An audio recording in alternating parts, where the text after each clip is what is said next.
নমস্কাৰ এক্সিয়া IAS একাডেমীলৈ স্বাগতম জনাইছো আজি আমি লৈ আহিছো 11 মাৰ্চৰ এডিটৰিয়েল এনালাইচিছ বোৰে আমাক সিভিল সাৰ্ভিস এক্সামিনেশনত মেইনছ আৰু ইন্টাৰভিউত ডাইৰেক্টলি আৰু ইনডাইৰেক্টলি সহায় কৰে আমি অনলাইন যোগে এটা ব্ৰিফ এনালাইচিছে লৈ আহো আপোনালোকে যদি ডিটেইলছত জানিব বিচাৰিছে তেন্তে আমাৰ ক্লাছৰুমত জয়েন কৰিব কিয়নো বৰ্তমান আমাৰ APSC আৰু UPSC ফাউণ্ডেশ্যনেল বেটছৰ এডমিশ্যন ওপেন হৈ আছে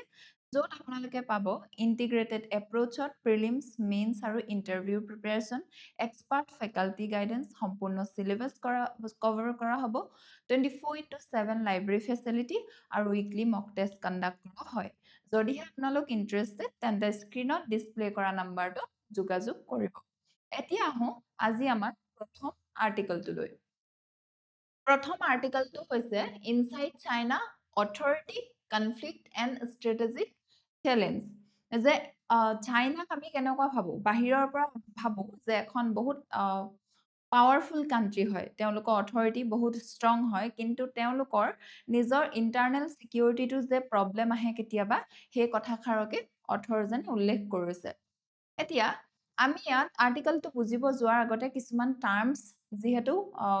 জনাটো খুব প্ৰয়োজন হয় তাৰ এক্সপ্লেনেশ্যন দিয়া আছে আমি সময়ৰ অভাৱৰ কাৰণে গোটেইবোৰ টাৰ্মছৰ এক্সপ্লেইন কৰি নিদিও মাত্ৰ আৰ্টিকলটোৰ কাৰণে ইম্পৰ্টেণ্ট যোনটো হয় তাৰ দুই এটাহে কৈ যাওঁ এতিয়া আমি এই আৰ্টিকলটো বুজাৰ আগত জানিব লাগিব চাইনিজ কমিউনিষ্ট পাৰ্টি এইটো এটা সিহঁতৰ ৰুলিং পাৰ্টি হয় চাইনাৰ ৰুলিং পাৰ্টি আৰু only major political party of China then People's Liberation Army যি ইউনিফাইড তেওঁলোকৰ আৰ্ম ফ'ৰ্চ হয় central military commission CMC top military decision making body হয় আৰু ঠিক তেনেদৰে চেয়াৰমেন ৰেছপন্সিবিলিটি চিষ্টেম ইনষ্টিটিউচনেল এটা প্ৰিন্সিপাল হয় য'ত দিয়ে CMC চেয়াৰমেনক এখন যি চেন্ট্ৰেল মিলিটাৰী কমিশ্যনৰ যিজন চেয়াৰমেন হয় তেওঁ আল্টিমেট অথৰিটি তেওঁ থাকে অল অভাৰ দ্য মিলিটাৰী ডিচিশ্যনছ এতিয়া বাকিও ঠিক তেনেধৰণে দিয়া আছে এবাৰ চাব এতিয়া আহোঁ আমি মেইন আৰ্গুমেণ্টটোলৈ এই আৰ্টিকলটো ইয়াতে কি কৈছে যে আমি চাইনাক বাহিৰৰ পৰা কেনেকুৱা ধৰণে দেখো এখন ইউনিটি থকা কান্ট্ৰি হিচাপে দেখো লগতে পাৱাৰফুল কান্ট্ৰি হিচাপে দেখো কিন্তু তেওঁলোকৰ ইনাৰ ডেভিল তেওঁলোকৰ মাজতো আছে ইনাৰ যিটো তেওঁলোকৰ পাৱাৰ কনফ্লিক্ট বা ষ্ট্ৰাগলছ এটা আছে তাক আমি ক'ৰ পৰা দেখা যাওঁ বৰ্তমান তেওঁলোকে যি মিলিটাৰী টপ মিলিটাৰী লিডাৰশ্বিপ কেইজনমানক চি জিনপিঙে কি কৰিছে ৰিপ্লেচ কৰিছে তাৰ পৰা আমি বুজিব পাৰো যে তেওঁৰো কি আছে ৰাইভেলৰী আছে আৰু তাক তেওঁলোকে কেনেকৈ হেণ্ডেল কৰে নেক্সট ইয়াৰ পৰা পাৰ্জিছ এজ এ ডায়গনষ্টিক টুল কেনেকৈ কৈছে ৰিমুভ কৰিছে হাই ৰেংকিং অফিচিয়েল মিলিটাৰী সকলৰ কোন কোন জেনেৰেল জেং জুৱাং জেনেৰেল লিউ জেনলি ঠিক তেনেদৰে ৰিমুভ কৰিছে আৰু এইটো অকল এন্টি কৰাপশ্যনটোকে নুবুজায় যে কৰাপশ্যনৰ নামতে যে ৰিমুভ কৰিছে তেনেকুৱা নহয় তেওঁ ইভেন কি কৰিছে এইটো অপজিশ্যনক ৰিমুভ কৰা দেখা গৈছে এতিয়া কি সাজেষ্ট কৰে যি অথৰিটি হয় হোৱাইট ভাষ্ট ইজ বিং এক্টিভলি কণ্টেষ্টেড যদিও তেওঁ অথৰিটিটো ডাঙৰ হয় তথাপিতো তেওঁ লগতো কম্পিটিশ্যন আছে গ্লোবেল ক্ৰেডিবিলিটি এটা ডেন্স এটা দেখা গৈছে আমি চাইনাত যে ভেনিজুৱেলাৰ যিটো পজিশ্যন হয় বা ভেনিজুৱেলাক যি ধৰণে USA ট্ৰিট কৰিলে ঠিক তেনেধৰণে এতিয়া ইৰাণত বা ৱেষ্ট এছিয়াত যি কনফ্লিক্ট চলি আছে তাত চাইনাই একো প্ৰএক্টিভ ৰোল প্লে কৰা নাই তাৰ ফলত কি কৈছে অথৰজনে শ্বেটাৰ্ড হৈছে ইমেজ অফ চাইনাৰ যিটো ইমেজ আছিলে যে more than equal peer to the West সেই কথাষাৰ তেওঁলোকৰ কি হয় সেই ইমেজটো তেওঁলোকৰ কম দেখা গৈছে যে তেওঁলোকক বহুত বেছি পাৱাৰফুল কান্ট্ৰি হিচাপে যি ভবা গৈছিল যে more than equal peer to the West বুলি যে ভবা গৈছিল সেইটো এতিয়া অকণমান তাত কনফ্লিক্ট দেখা গৈছে ষ্ট্ৰেটেজিক ৰেটিচেন্সটো যদি চাওঁ তেন্তে নোটেবল শিফ্ট অবজাৰ্ভ কৰা গৈছে চাইনাই বৰ্তমান এক্টিং উইথ আনইউজুৱেল চাৰ্কামস্পেকশ্যন ঠিক তেনেদৰে down playing major achievement like Arctic transaction ইয়াকে কনফ্ৰণ্টেশ্যনটো এভইড কৰিছে ডাইৰেক্ট USA লগত আৰু ঠিক তেনেদৰে interpret as a defence crouch necessitated by the economic troubles and internal party turmoil যে তেওঁলোকৰ ইণ্টাৰনেল যি পাৰ্টিৰ মাজত টাৰ্মল হৈ আছে বা টাৰ্মইল হৈছে লগতে ইকনমিটো যেনেকে গ্ৰ' হ'ব লাগিছিল আগতে হৈছিল কম্পেৰেটিভলি অলপ কম হৈছে এইবিলাক ৰিজনৰ কাৰণে কৈছে যে USA লগত বা তেওঁলোকে কি কৰা নাই ডাইৰেক্ট কনফ্ৰণ্টেশ্যনটো এভইড কৰি চলিছে ইয়াৰ তেওঁলোকৰ যদি হিষ্টৰিকেল ইভলিউচনটো চাওঁ তেন্তে আমি দেখিম যে 1949ত মাও এৰা ষ্টাৰ্ট হৈছিল তেওঁ তাতে কি এষ্টাব্লিছ কৰিছিল পিপলছ ৰিপাব্লিক অফ চাইনা ঠিক তেনেদৰে 1978ত ডেং এৰা এটা ষ্টাৰ্ট হ'ল ৰিফৰ্ম আৰু opening up powerful shift towards collective leadership Mao Deng আৰু চি জিনপিং এই তিনিজন লিডাৰে একচুৱেলি কি কৈছে সৰজনে উল্লেখ কৰিছে চাইনাৰ যিটো ইকনমিক বা বৰ্তমান যি তেওঁলোকে এইটো পৰিস্থিতিলৈ পাইছেহি এটা তেওঁলোকে প্ৰত্যেকটো ক্ষেত্ৰতে আগবাঢ়িছে এই তিনিজন লিডাৰৰ তাতে আৰু সফলতাৰ যিটো চাইনাৰ ইকনমিক গ্ৰোথৰ কাহিনীটো এই তিনিজন লিডাৰৰ তাত মাও ডেং আৰু বৰ্তমানৰ Xi Jinping return to strongmen politics 2012ৰ পৰা প্ৰেজেণ্টলৈ আৰু তেওঁলোকে কি কৰিলে centralisation of power through anti corruption campaign পাৱাৰটো চেন্ট্ৰেলাইজেশ্যন হ'ল যিহেতু এজন পাৱাৰৰ ওচৰতে তেওঁলোকৰ গোটেই সম্পূৰ্ণ পাৱাৰ বেষ্ট হৈ থাকে 25ৰ পৰা 26 কাৰেণ্ট ইনজেকশ্যন যদি আমি চাওঁ transition from assertive wolf warrior diplomacy to a more cautious reticent posture আগতে তেওঁলোকক কি বুলি কৈছিল উলফ ৱাৰিয়ৰ তেওঁলোকে পাৱাৰফুল এছাৰ্টিভ আছিল এগ্ৰেছিভ আছিল কিন্তু লাহেকে তেওঁলোকে ইমান কনফ্ৰণ্টেশ্যনেল একো তেওঁলোকে এছাৰ্টিভনেছ নেদেখুওৱা হৈছে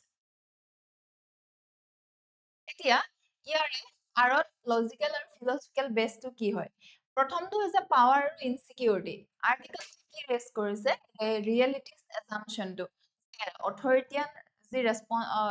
ৰিজিম হয় ৰেছপন্ড কৰি তেওঁলোকে ইণ্টাৰনেল যিকোনো যেতিয়া কনফ্লিক্ট হয় তেওঁলোকে কি কয় চেন্ট্ৰেলাইজেশ্যন অফ পাৱাৰটো দেখুৱাই তেওঁলোকে সেইটো ৰেছপন্স কৰে ঠিক তেনেদৰে কেপেবিলিটি বিহেভিয়াৰ গেপ যেতিয়া মেটেৰিয়েল কেপেবিলিটিজ ৰাইজ হয় যেতিয়া ৱেলথ মানি ৰাইজ হ'ব তেতিয়া কিন্তু বিহেভিয়াৰ বিকামছ কচিয়াছ বিহেভিয়াৰটো সেই লগতে কি হয় কচিয়াছ হৈ যায় ৰাইটাৰ ইনফাৰ্স ইণ্টাৰনেল কনষ্ট্ৰেণ্ট অৰ ষ্ট্ৰেটেজিক ৰিকেলিব্ৰেশ্যন ঠিক তেনেকৈ ইয়াৰ কি এজাম্পশ্যন কেইটামান ইয়াৰ লগত ৰিলেটেড তেওঁ কৰি দিছে যে হাই ৰেংকিং জেনেৰেল সকলক যে কি কৰিছে অঁতৰাই দিছে সেইটো in terms of deep political insecurity বুলি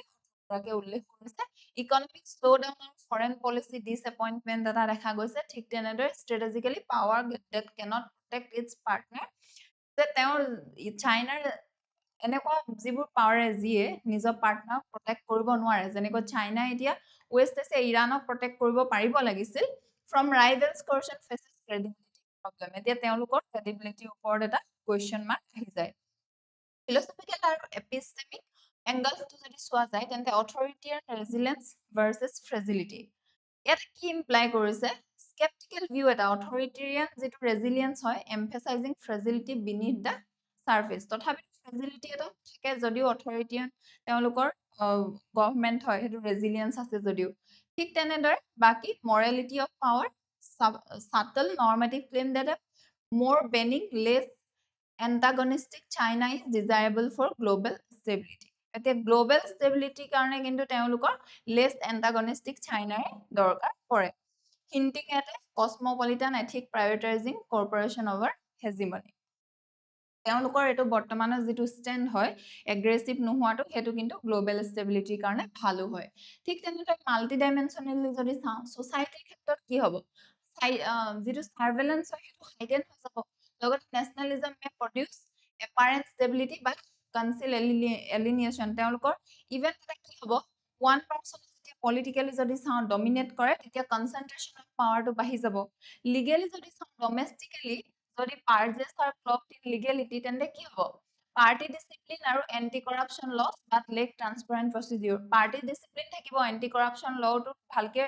ফলো হ'ব কিন্তু তেওঁলোকৰ ট্ৰান্সপাৰেন্সি প্ৰচিডিউৰ সেইটো কিন্তু কম হ'ব ঠিক তেনেদৰে ইণ্টাৰনেশ্যনেলি যদি চাওঁ China's claim in South China Sea and its near Arctic state posture raises question under আনক্লজ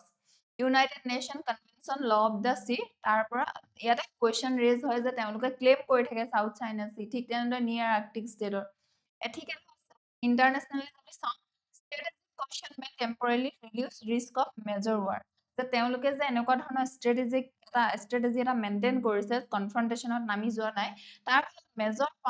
war কিন্তু ৱাৰ হোৱাৰ ৰিস্কটো কমিছে নহলে কি হ'ব ইউএছৰ লগত সমানে যদি চাইনাও ভাগ ল'ব যায় তেন্তে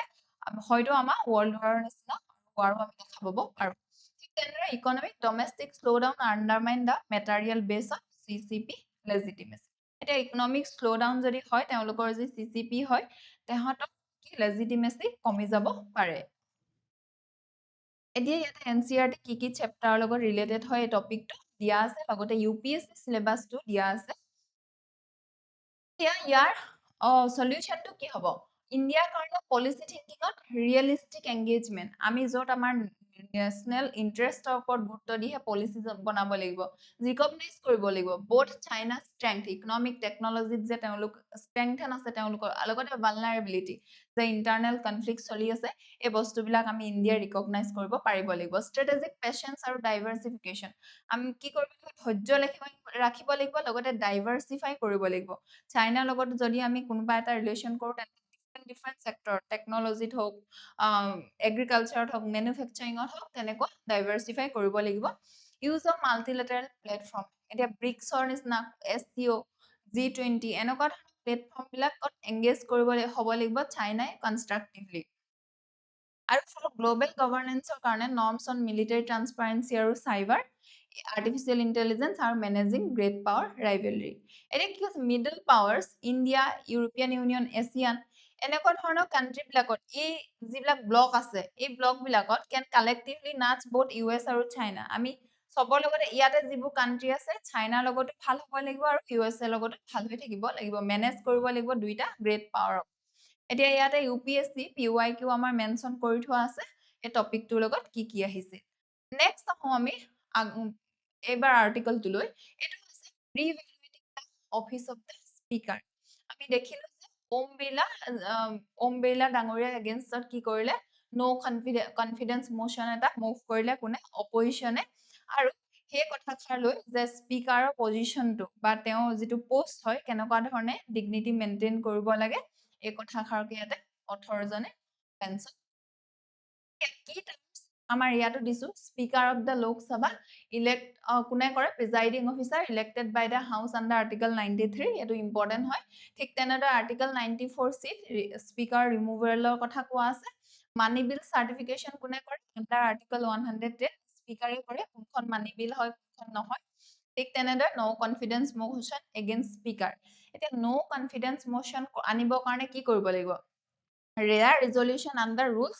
200 পৰা 203 লৈকে অফ লোকসভা ৰুলছত কি কৰিব লাগে? ছাপোৰ্ট পোষ্ট নটিচ দিয়াৰ পিছত 50 জন মেম্বাৰৰ ছাপোৰ্ট দৰকাৰ হয় লোকসভা স্পীকাৰক ৰিমুভ কৰিবৰ কাৰণে। ঠিক তেনেদৰে এণ্টি ডিফেকশ্যন ল আৰু পাৰ্লিয়ামেণ্টাৰী কনভেনশ্যন। এতিয়া মেইন আৰ্গুমেণ্টটোলৈ ইয়াতে আহোঁ। মেইন আৰ্গুমেণ্টটো কি আছে? Speaker's office is currently caught between constitutional expectation of neutrality and the reality of party-driven politics. Conflict কি হৈছে? কনফ্লিক্টটো হৈছে কনষ্টিটিউশ্যন এনেকুৱা এটা পজিশ্যন দিছে স্পীকাৰক বা এক্সপেক্টেশ্যন ৰখা যায় যে তেওঁলোক নিউট্ৰেল ৱেত কাম কৰক, নিউট্ৰেলি তেওঁলোকে কি কৰে? হাউচটো মনিটৰ কৰক বা তেওঁলোকে যি প্ৰচিডিউৰ আছে সেই সকলোবোৰ কাম কৰক। কিন্তু বৰ্তমান ৰিয়েলিটিত কি হয়? ৰিয়েলিটিত হয় পলিটিক্স। নিজৰ যিটো পাৰ্টিৰ পৰা স্পীকাৰজন আহে, তেওঁ সেই পাৰ্টিটোৰ ফালে অকণমান ঢাল খাই বুলি এলিগেশ্যন প্ৰায় অপজিশ্যনে লগায়। ঠিক তেনেদৰে পেৰাডক্স অফ ইণ্ডিপেণ্ডেন্স, কিয়নো কনষ্টিটিউশ্যন যিটো চিকিউৰিটি দিছে চিকিউৰিটি অফ টেনিয়ৰ, সেইটো কনষ্টিটিউশ্যনে দিছে। কাৰণ তেওঁক ৰিমুভ কৰা প্ৰচেছটো বহুত টাফ হয়, গতিকে আজিলৈকে এজনো স্পীকাৰক ৰিমুভ কৰিব পৰা হোৱা নাই। কিন্তু তাৰ পিছতো speaker member of political party, তাৰ পিছতো তেওঁ নিজৰ পলিটিকেল পাৰ্টিটোৰ মেম্বাৰ হৈ থাকে, যদিও তেওঁ নিউট্ৰেল বা পাৰ্টিচান মেনাৰত তেওঁ কাম কৰিব নকয়, তথাপিও তেওঁ কমপ্লিট যেতিয়া স্পীকাৰৰ পদটো তেওঁ গ্ৰহণ কৰে, সম্পূৰ্ণভাৱে তেওঁ নিজৰ পাৰ্টিৰ পৰা ৰিজাইন হৈ নলয়। This creates functional tug of war. Then ইয়াতে প্ৰচিডিউৰেল ইন্টিগ্ৰিটিৰ কথা আহিছে। প্ৰচিডিউৰেল ইন্টিগ্ৰিটিত কি কৈছে? যে speaker is the final interpreter of the rules of procedure. যি ৰুলছ অফ প্ৰচিডিউৰ চলে লোকসভাত, তাৰ তেওঁ স্পীকাৰে হৈছে final interpreter. If this interpretation is perceived as biased, it does not just hurt opposition, it degrades the institution of parliament itself. তেওঁ যদি কি কৰে? তেওঁ ইণ্টাৰপ্ৰিটেশ্যনবোৰ, যি ৰুলছ অফ প্ৰচিডিউৰ ইণ্টাৰপ্ৰিটেশ্যন তেওঁ বায়াস্ড হয়, অকল অপজিশ্যনে সেইটো কিন্তু ক্ষতি নকৰে। আমাৰ যিটো ইনষ্টিটিউশ্যন পাৰ্লিয়ামেণ্টৰ যিটো ইনষ্টিটিউশ্যন, সেই ইনষ্টিটিউশ্যনটোক ক্ষতি কৰে। চিম্বলিজম অফ ৰিমুভেল মোশ্যন, যদিও ৰিমুভেল মোশ্যনটো ফেইলছ হয়,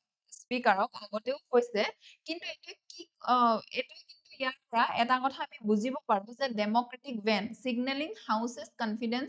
in the presiding officer shaken. যদিও ফেল হয় যেতিয়া প্ৰচেছটো অনা হয় ৰিমুভেলৰ, কিন্তু ইয়াৰ পৰা এটা কথা বুজিব লাগে যে স্পিকাৰৰ ওপৰত যিটো হাউচৰ কনফিডেন্স হ'ব লাগে, সেই কনফিডেন্সটো কিন্তু নাইকিয়া হৈ গৈছে। Erosion convention, speaker as a umpire, স্পিকাৰে কেনেকুৱা হিচাপে কাম কৰিব লাগে, একদম হিটেড মেটচ হয় যেনেকে খেল হয়, তাত যেনেকৈ আম্পায়াৰ এজন থাকে, সেই আম্পায়াৰজনে নিউট্ৰেল ৱেত কাম কৰে। তেওঁ এইটো এই একেটাই মানে প্ৰিন্সিপাল লৈ মানে স্পিকাৰৰ পষ্টটো থাকে, কিন্তু speaker as a facilitator for the executive, যে এক্সিকিউটিভৰ সুবিধাৰ কাৰণেহে বৰ্তমান বা ফেচিলিটেটৰ হিচাপে স্পিকাৰে কাম কৰিছে। গতিকে যি কনভেনশ্যন আছিল পুৰণা, সেই কনভেনশ্যনখনৰ ইৰোজন হৈছে বুলি ইয়াতে অথৰগৰাকী মেনশ্যন কৰিছে। এতিয়া ইয়াৰ হিষ্টৰিকেল ইভলিউশ্যনটো যদি চাওঁ, প্ৰি ইণ্ডিপেণ্ডেন্স 1921ৰ সময়ত কি কৈছে, প্ৰথম স্পিকাৰ কোন আছিল? এই অৰিজিন স্পিকাৰৰ যিটো পোষ্ট হয়, সেই অৰিজিন ক'ৰ পৰা হৈছে? মণ্টেগু চাৰ্লছৰ ৰিপৰ্টৰ পৰা হৈছে, আৰু প্ৰথম হয় ফ্ৰেডৰিক হুৱেট। ফ্ৰেডৰিক হুৱেট কি হয়? প্ৰথম আমাৰ স্পিকাৰ হয়। গতিকে তেওঁৰ নামটো মনত ৰাখিব লাগিব এক্সাম পাৰ্সপেক্টিভৰ পৰা। দেন আমাৰ ইণ্ডিয়াত যদি চাওঁ, বিঠ্ঠল ভাই যে পাটেল, এওঁ প্ৰথম আমাৰ ইণ্ডিয়ান কি হয়? স্পিকাৰ হয়, বল্লভ ভাই পাটেলৰ ব্ৰাদাৰ। দেন আমি চাওঁ পোষ্ট ইণ্ডিপেণ্ডেন্স 1952ত কি হ'ল? প্ৰথম যোনজন স্পিকাৰ আছিল জি.ভি. মাভালাংকাৰ, তেওঁৰ ওপৰতো এই ৰিমুভেল এটা মোচন আনিছিল, কিন্তু সেইটো ফেইলিয়াৰ হ'ল। কিন্তু তেওঁ ফাদাৰ অফ দ্য হাউচ বুলিও অভিহিত কৰা হয়। ঠিক তেনেদৰে কি প্ৰেচিডেন্স অফ ৰিমুভেল নটিচত কি 1954 তেওঁ মাভালাংকাৰৰ এগেইনষ্টত আহিছিল, 66 হুকুম সিঙৰ আৰু বলৰাম জাখাৰৰ এগেইনষ্টত আনিছিল। মানে বৰ্তমানলৈকে আগতীয়াকে ওম বিৰলাৰ আগলৈকে এই তিনিজনৰ এগেইনষ্টত আনিছে, যদিও ফেইল হৈছে। এতিয়া 10th শিডিউল শিফ্ট 85ত কি হ'ল? 52nd যিটো এমেণ্ডমেণ্ট আহিলে 10th শিডিউলৰ এণ্টি ডিফেকশ্যন ল, তেওঁ সেইটোৰ পৰা কি কৰিলে? স্পিকাৰজনক পজাই জুডিচিয়েল পাৱাৰ এটা দিয়া হ'ল, যে তেওঁ ৰিমুভ কৰিব পাৰে কোনোবা এজন মেম্বাৰৰ membership as it forces the speaker into middle of intense political dispute over government stability. কিন্তু যেতিয়াৰ পৰা তেওঁ পজাই জুডিচিয়েল পাৱাৰটো পালে, এই পলিটিকেল ডিস্পিউটলৈ বহুত বেছি স্পিকাৰ সোমাই আহিল। এতিয়া লজিকেল আৰু ফিলচফিকেল বেছটো যদি চাওঁ, ডক্ট্ৰিন অফ ছেপাৰেশ্যন পাৱাৰটোত কিন্তু ইয়াতে অলপ কি দেখা যায়? কলাপছ হ'ব ধৰিছে। কলাপছ নহয়, একচুৱেলি এইটো অকণমান ডিটেৰিয়ৰেট হৈছে, যিহেতু speaker ensure legislature remain independent of the executive. কিন্তু স্পিকাৰে যদি এক্সটেনশ্যন কাম কৰে কেবিনেটৰ, দেন চেক এণ্ড বেলেঞ্চ চিষ্টেমটো কিন্তু কলাপছ হৈ যাব। এতিয়া নিউট্ৰেল এম্পায়াৰ ফিলচফি যিটো হয়, বড়োত ক'ৰ পৰা বড়ো কৰিছে? আমাৰ ব্ৰিটিছ হাউচ অফ কমনছৰ পৰা আমি বড়ো কৰিছো, কিন্তু speaker resign from their party. কিন্তু তাত এক্সট্ৰা তাত এতিয়া কি হয়? ব্ৰিটেইনত কি হয়? তেওঁলোকৰ যিজন স্পিকাৰ যেতিয়া চিলেক্ট কৰা হয়, তেওঁ পাৰ্টিৰ পৰা সম্পূৰ্ণভাৱে ৰিজাইন কৰে। ইণ্ডিয়া এডপ্টেড অফিচ, ইণ্ডিয়া কিন্তু স্পিকাৰ অফিচটোহে এডপ্ট কৰিলে। বাট স্পেচিফিক ট্ৰেডিশ্যন অফ ৰিজাইনিং, সেই যে ৰিজাইন কৰা যিটো ট্ৰেডিশ্যন হয় ব্ৰিটেইনৰ, সেইটো কিন্তু আমি এডপ্ট নকৰিলো। Substantive versus procedural democracy. Democracy is not just about basic laws. Democracy অকল procedure বা law কথা নাহে, এইটো fair deliberation, substantive যিটো ডেমক্ৰেসি সেইটোহে বেছি ইম্পৰ্টেন্ট হয়। Speaker is the custodian of this substantive fairness. এতিয়া স্পিকাৰ কাষ্টডিয়ান বুলি কোৱা গৈছে। সোসাইটিত কি হ'ব? ইৰোড মাইনৰিটি ভইচেছ, কাৰণ যি অপজিশ্যন পাৰ্টি থাকিব, তেওঁলোকৰ মেম্বাৰসকলক মাইনৰিটি বা কম ভোট পাইছে, গতিকে তেওঁলোক অপজিশ্যন আছে, তেওঁলোকৰ কিন্তু ভইচেছটো কি হ'ব? ইৰোড কৰি দিব, আৰু লগতে তেতিয়া কি আহিব? ইনইকুৱেলিটি এটা আহিব। ঠিক তেনেদৰে legally political weakness, opposition, centralisation of power, এইবোৰ দেখা যাব। লিগেলি ডিসক্ৰিপশন পাৱাৰ, মানে এন্টি ডিফেকশ্যন যিটো তেওঁ পাৱাৰ আছে, invite review article 95 safeguard versus bias allegation, ঠিক তেনেদৰে এথিকেল, ইন্টাৰনেশ্যনেল আৰু ইকনমিক আমাৰ দিয়া আছে। এবাৰ পজ কৰি চাব। এনচিইআৰটি কোন কোনটো টপিকৰ লগত এই টপিকটো জড়িত আছে মেনশ্যন কৰা আছে, লগতে ইউপিএছচি চিচি চিলেবাছ।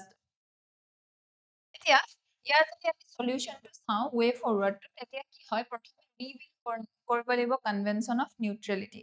যে তেওঁ নিউট্ৰেল থাকিব লাগিব সেই নিউট্ৰেলিটিৰ যি কনভেনচন হয় ৰিবিল্ড কৰিব লাগিব আৰু ষ্ট্ৰং কৰিব লাগিব written reason orders major matters এতিয়া ৰিটেন কি কৰিব লাগিব ৰিজন দিব লাগিব যেনে important procedure decision should be record reason কিয় ইম্পৰ্টেন্ট ডিসিশন লৈছে ৰিজন দিব লাগিব মানি বিল সাৰ্টিফিকেশনত ৰিজন দিব লাগিব কিয় মানি বিল বুলি তাক ডিক্লেয়াৰ কৰা হৈছে ঠিক তেনেকৈ টাইম বাউণ্ড ডিসপোজেল অফ ডিফেকশন কেसेस যি এন্টি ডিফেকশন কেसेस থাকে টাইম বাউণ্ডৰ সময়ত এটা টাইম লিমিট দিব লাগে ৰিকনসিডাৰ স্পীকাৰ আন্ডাৰ 10 শিডিউল 10 শিডিউলৰ আন্ডাৰ তেওঁক যিটো পাৱাৰ দিয়া হৈছে কোজাই জুডিচিয়েল হেতু এই পাৱাৰটো ৰিকনসিডাৰ কৰিব লাগিব ৰিভিউ কৰিব লাগিব strengthen business advisory and rules mechanism ঠিক তেনেদৰে comparative borrowing from Westminster practices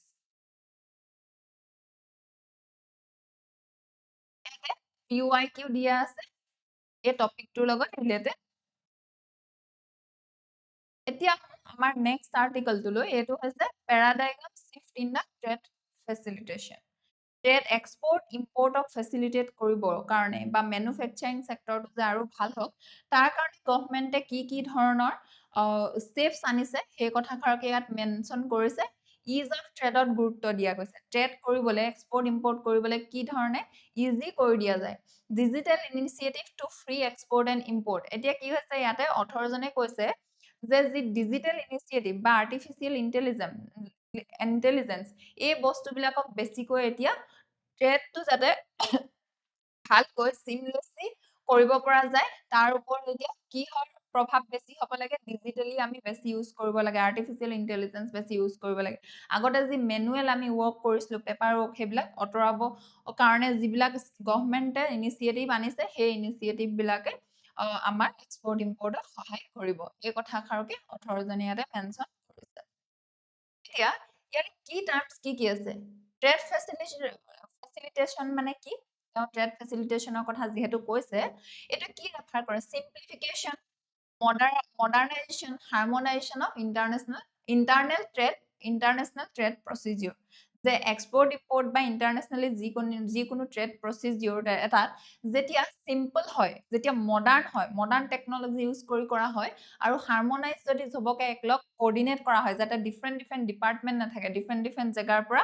আমি কাগজ উলিয়াব লগা নহয় তেতিয়া হেতুকে ট্ৰেড ফেচিলিটেশন কৰা বুলি কোৱা হয় ঠিক তেনেদৰে ডিজিটেল ট্ৰেড ফেচিলিটেশন বিল 2026 এই বিলখনৰ কথাও মেনশ্যন আছে এখন প্ৰপ'জ লেজিসলেটিভ ফ্ৰেমৱৰ্ক হয় এই ফ্ৰেমৱৰ্কটোত কি আছে লিগেল ৰিকগনিশ্যন দিয়া হৈছে ভ্যালিডিটি দিয়া হৈছে কাক ইলেক্ট্ৰনিক ট্ৰেড ডকুমেন্টস এতিয়াৰ পৰা কি হ'ব যদি এখন বিলখন এক্টলৈ ৰূপান্তৰিত হয় ইলেক্ট্ৰনিক্সত আমাৰ যি ট্ৰেড ডকুমেন্টস থাকিব তাক লিগেল বুলি মানি লোৱা হ'ব আৰু কোৰ্টেও এটো কথা মানিহে কিবা ভাৰ্ডিক দিব ঠিক তেনেদৰে documents of title and negotiable instrument document title মানে কি হয় for example bill of lading evidence ownership of goods entitles the holder to take delivery ঠিক তেনেদৰে negotiable instrument promissory notes bill of exchange এইবিলাকক negotiable instrument বুলি কোৱা হয় এটা ডকুমেন্ট হয় যোনটা গ্যাৰান্টি কৰে payment of a specific amount of money either on demand or at a set of time এতিয়া এইকেইটা কলো কাৰণ আৰ্টিকলটো বুজিব যোৱাৰ আগতে এনেকুৱা ধৰণৰ টাৰ্মছ বিলাক আমি জানি ল'ব লাগিব এতিয়া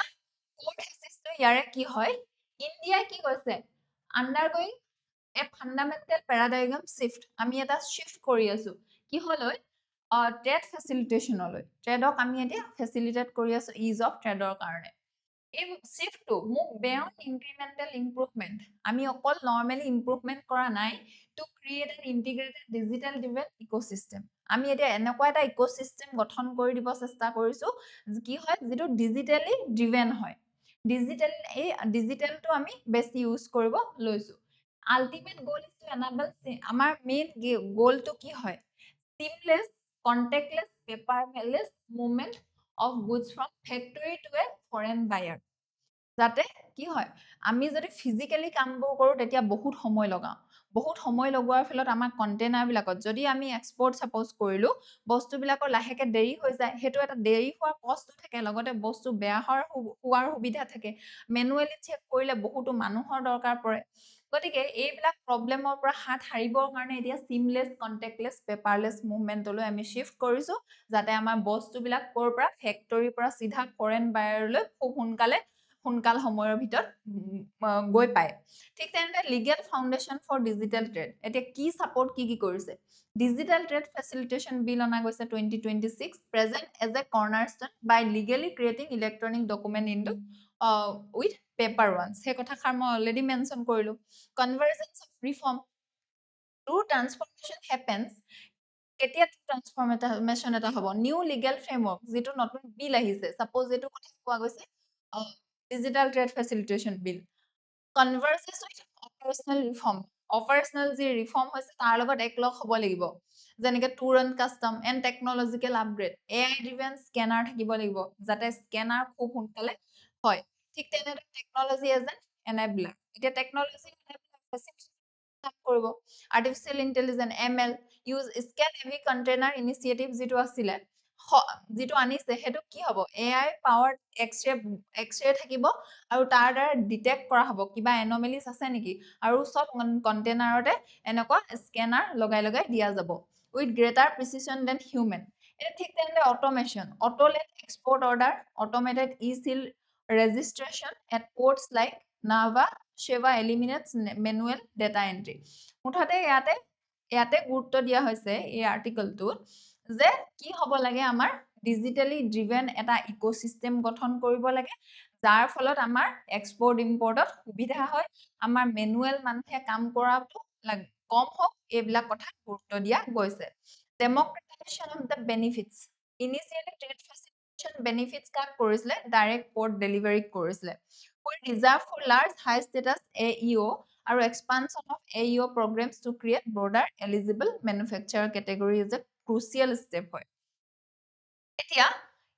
লগতে ক্ৰছ বৰ্ডাৰ ইন্টিগ্ৰেশ্যনো কৰা হৈছে বেলেগ কাণ্ট্ৰিৰ লগত ইণ্টাৰনেশ্যনেল কোহেশ্যন কৰা গৈছে এতিয়া ইয়াৰে যদি আমি হিষ্টৰিকেল ইভলিউশ্যনটো লৈ আহোঁ তেন্তে আমি কি দেখিম প্ৰি 1991 আগত লাইচেন্স ৰাজ আছিল তাৰিফ ৰেট বহুত বেছি আছিল আৰু কি আছিলে বিউৰোক্ৰেসি এক্সট্ৰিম বিউৰোক্ৰেসি তাতে তেওঁলোকৰ বহুত ৰোল আছিল ঠিক তেনেদৰে কমপ্লেক্স লাইচেন্সিং আছিল ফ'কাছ কিহৰ ওপৰত কৰিছিল কণ্ট্ৰলৰ ওপৰত আৰু প্ৰটেকশ্যনিজমৰ ওপৰত কৰিছিল ঠিক তেনেদৰে 91 পৰা 2000 যদি চাওঁ পোষ্ট লিবাৰেলিজমত অলপ তাতে ইজ কৰা হ'ল আমাৰ তাৰিখটো 2000 পৰা 24 ভিতৰত 2005ত কি হৈছে 14 India became signatory of WCO safe framework 11ত pilot of the India AEO প্ৰগ্ৰেমত পাইলট লঞ্চ কৰিলে ঠিক তেনেদৰে 2014ত ইণ্ডিয়াই সাইন কৰিলে World Trade Organisation of free trade facilitation agreement 2014 পৰা 20 ভিতৰত যদি চাওঁ ইণ্ডিয়াক কি এষ্টাব্লিছ কৰিছিলে national committee on trade facilitation trade facilitate কৰিবৰ কাৰণে কি কৈছে লঞ্চ টুৰ এণ্ড কাষ্টমছ প্ৰগ্ৰেম 20 পৰা 26 যদি চাওঁ ডিপেনিং এণ্ড কনভাৰ্জেন্স আৰু ডিপ কৰা হৈছে আৰু ভাল কৰা হৈছে ইন্ট্ৰডিউস কৰিলে অটোলেট এক্সপৰ্ট অৰ্ডাৰ 2026ত যিটো নেকি কমপ্লিটলি কন্টেক্টলেছ হয় ঠিক তেনেদৰে ডেভেলপ কৰিলে সফিষ্টিকেটেড আৰ্টিফিচিয়েল ইন্টেলিজেন্স ML মডেল এতিয়া ড্ৰাফট কৰা হৈছে ডিজিটেল ট্ৰেড ফেচিলিটেশ্যন বিল 2026 আৰু এইখন এটা ৱাটাৰশ্বেড মুভমেণ্টটো হ'ব পাৰে যদিহে ইয়াক এক্টলৈ ৰূপান্তৰিত হয় এতিয়া ইয়াৰ লজিকটো কি আছে লজিকটো হৈছে যে টাইম ইজ ডাইৰেক্ট কষ্ট টাইমটো কেনেকুৱা ধৰণে কমাব পাৰি তাৰ ওপৰত গুৰুত্ব দিয়াটো খুবেই important India competitiveness of its export reduce cost for its importance logic is also preventive এটা কি লজিক আছে preventive ইন্ডিয়া প্ৰিভেন্ট কৰিব চেষ্টা কৰিছে ঠিক তেনেদৰে philosophical assumptions to trust but verify business কিহৰ ওপৰত চলে ট্ৰাষ্টৰ ওপৰত চলে কিন্তু ঠিক একেটা সময়তে আমি কিন্তু ভালকে ভেৰিফাইও কৰিব লাগিব টেকনলজি অবজেক্টিভ আৰ্বিট্ৰাৰ কিয় কৈছে foundational belief ta ki ase algorithm data AI driven scan can be more objective consistent and less prone to corruption in faceless assessment model is a direct manifestation of this technology objective arbitrarily he karone koa hoise karon yak use korile basically samoy to nalage logote corruption kom hobo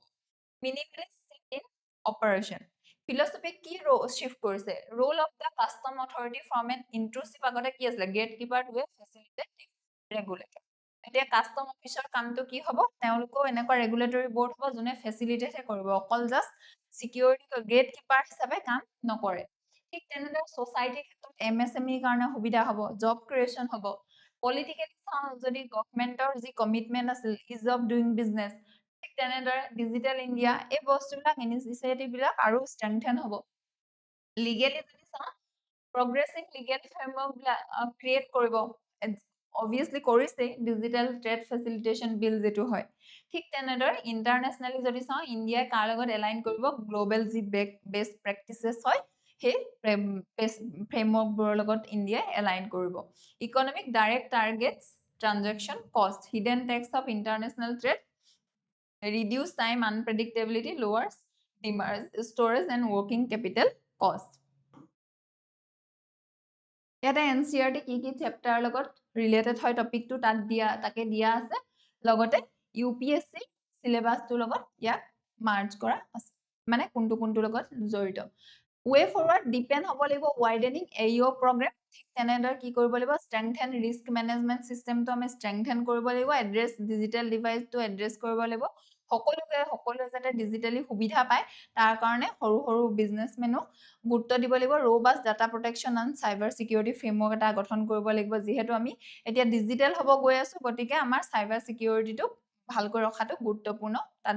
মানে cyber security ষ্ট্ৰেংথেন কৰাটো হাৰমনাইজ inter agency process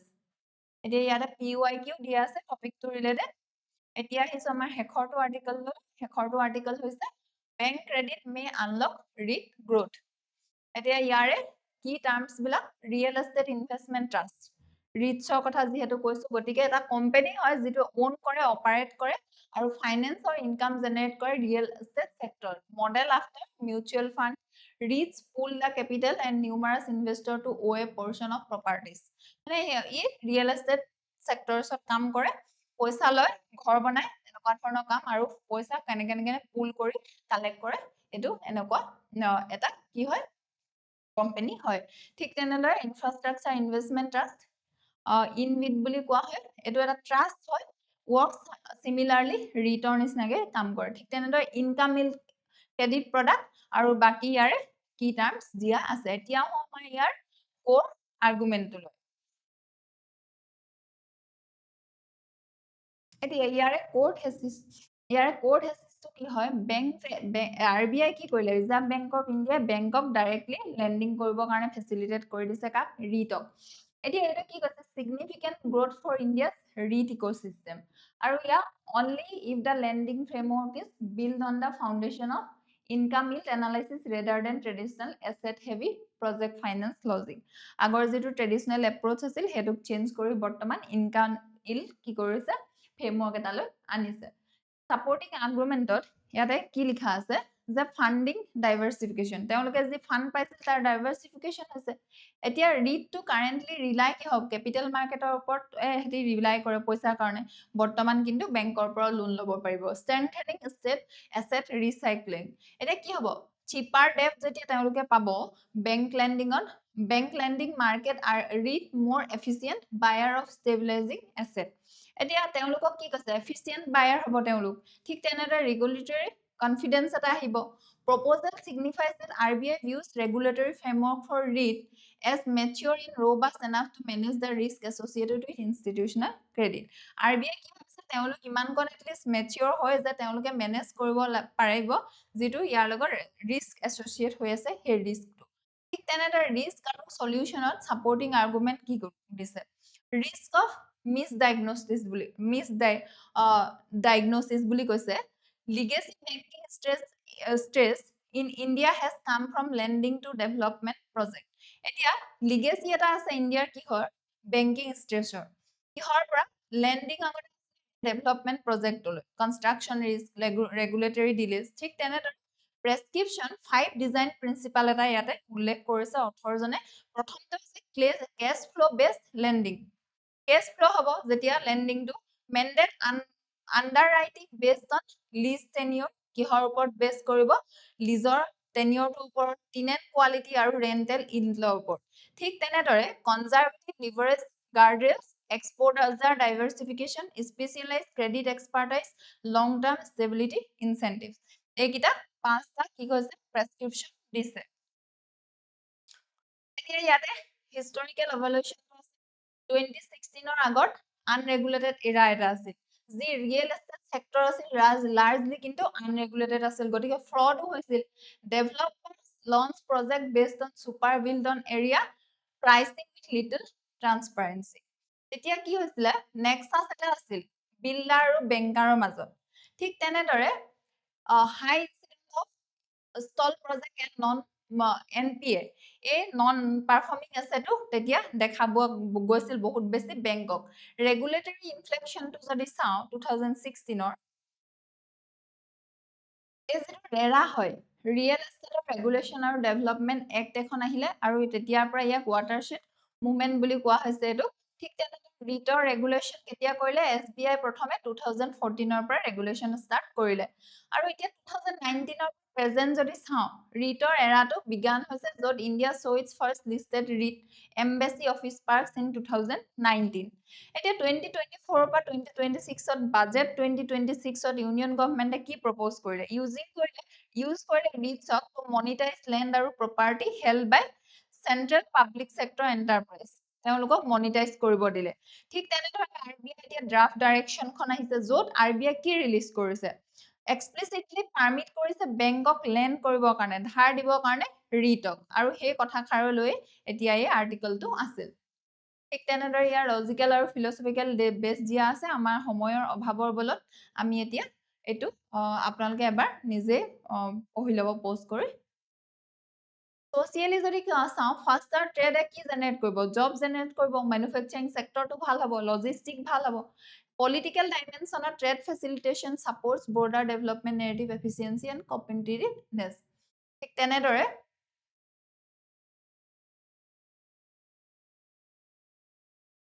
ইকনমিটো ইয়াৰ ক্ষেত্ৰত কি হ'ব,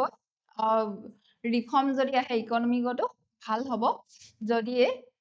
এতিয়া যি ৰিটে যদি কি পায়, বেংকৰ পৰা বেছিকৈ লোন পায়, অৰ্থনীতিটো লাহেকৈ ভাল হ'ব। NCERT কি চেপ্টাৰৰ লগত জড়িত ইয়াকে দিয়া আছে, ঠিক তেনেদৰে UPSC চিলেবাছটো। এতিয়া ৱে ফৰৱাৰ্ড চাওঁ তেন্তে পলিচি মেকাৰ্ছক কি বুলি কৈছে,